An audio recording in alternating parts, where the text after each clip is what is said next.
Selamat sore Bapak Ibu dan saudara-saudara yang dikasihi Tuhan. Selamat bertemu kembali dalam acara Ngopeni Ati.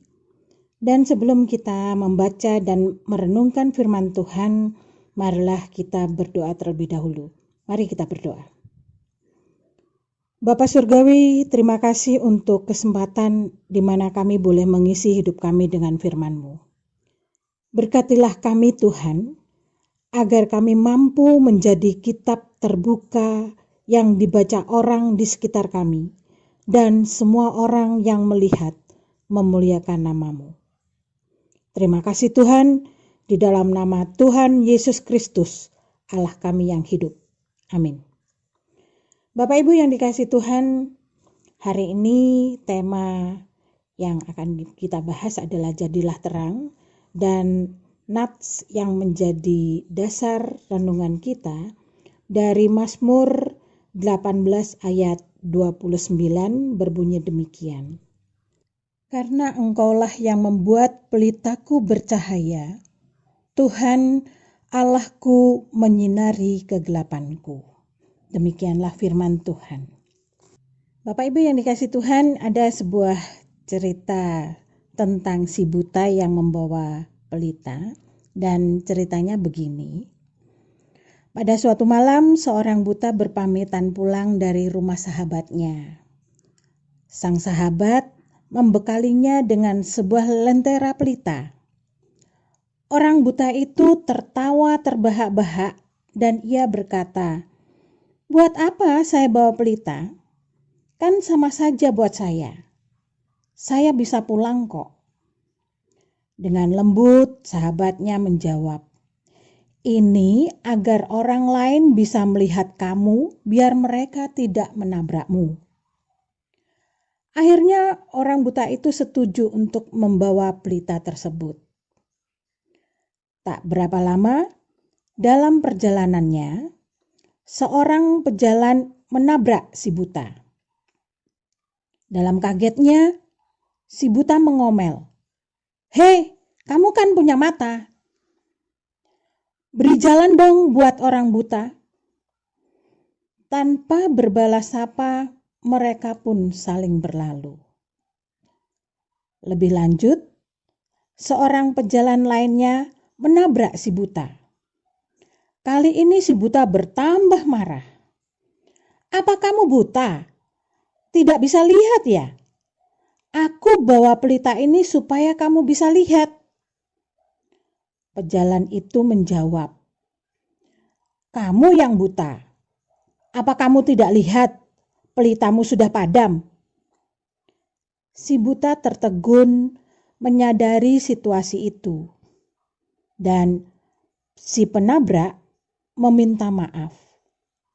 "Saya tidak melihat bahwa Anda adalah orang buta," katanya. Si buta tersipu menjawab, "Tidak apa-apa. Maafkan saya juga kasar terhadap saudara." Dengan tulus, si penabrak membantu menyalakan kembali pelita yang dibawa si buta.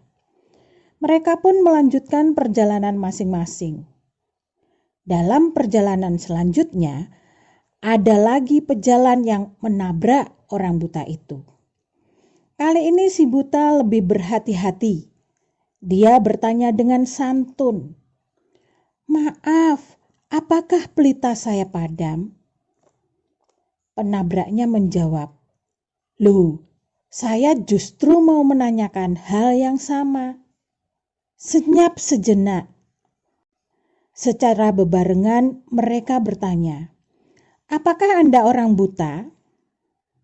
Dan secara serempak pula mereka menjawab, "Ya," sambil mereka terbahak-bahak.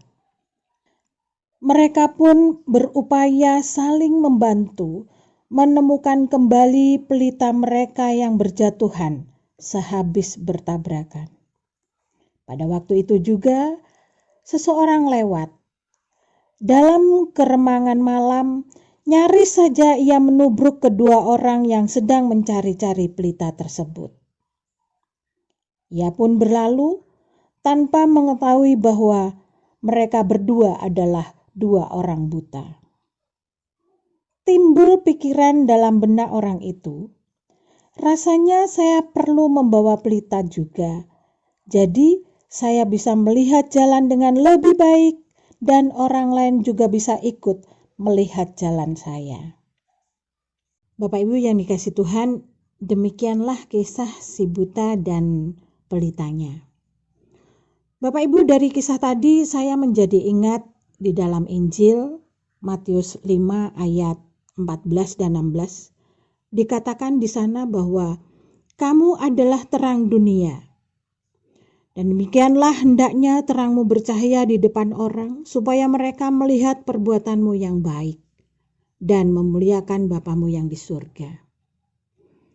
Kamu adalah terang dunia. Terang yang menerangi, terang yang dapat dilihat, terang yang menuntun, terang yang mengarahkan, terang yang bermanfaat. Memang Bapak Ibu, tidak selamanya terang kita dapat bersinar dengan terangnya, tapi mungkin kadang redup atau bahkan mati. Oleh karena itu, hendaknya kita terus dan terus mendekatkan hidup kita pada Tuhan agar terang kita tetap bercahaya. Bapak Ibu dan saudara-saudara yang kasih Tuhan, sudahkah kita sulut atau kita nyalakan pelita yang ada di dalam diri kita masing-masing? Jika sudah, apakah nyalanya masih terang atau bahkan nyaris padam? Bapak Ibu, seperti kisah orang buta yang membawa lentera di atas, memberi pengajaran kepada kita bahwa terang itu menerangi, mengarahkan ke jalan yang benar. Terang itu menyelamatkan kita dan orang lain. Terang itu merubah seseorang menjadi lebih bijak, berlaku kasih, dan tidak cepat marah. Terang itu menjadi model yang nyata, menjadi contoh nyata, dan layak diikuti. Bapak, Ibu, dan Saudara yang kasih Tuhan, apakah kita sudah menjadi terang dunia? Apakah kita sudah menerangi? Apakah kita sudah mengarahkan orang lain pada jalan yang benar? Apakah kita sudah menjadi model atau contoh nyata bagi orang-orang di sekitar kita?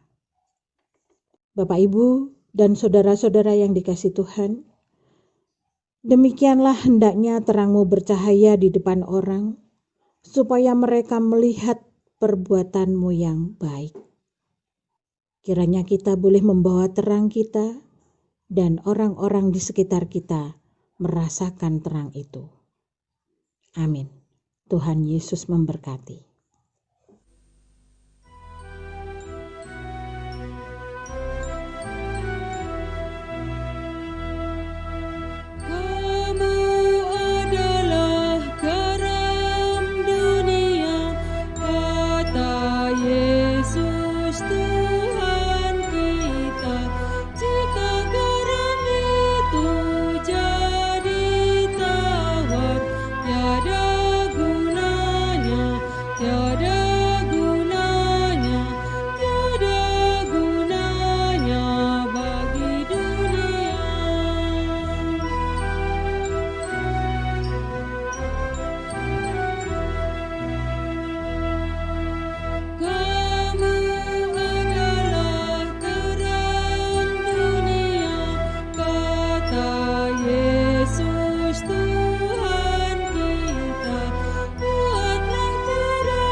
Mari Bapak Ibu dan saudara-saudara yang dikasihi Tuhan, kita berdoa untuk mengakhiri renungan hari ini. Mari kita berdoa. Tuhan, buatlah kami menjadi anak-anak terang-Mu yang selalu bersinar di dalam hidup kami. Tidak menutup kemungkinan Tuhan, ada kalanya terang kami redup, bahkan mungkin nyaris padam. Tuhan, dengan kerendahan hati, berkatilah kami agar kami selalu mendekatkan diri kepadamu, karena Engkaulah sumber terang kami. Supaya di tengah-tengah dunia yang gelap ini, terang kami dapat bermanfaat, dan semuanya itu hanya untuk kemuliaan nama-Mu saja. Terima kasih Tuhan, Sang Sumber terang kami. Ampuni segala dosa dan salah kami. Di dalam nama Tuhan Yesus Kristus, Tuhan kami yang hidup. Amin.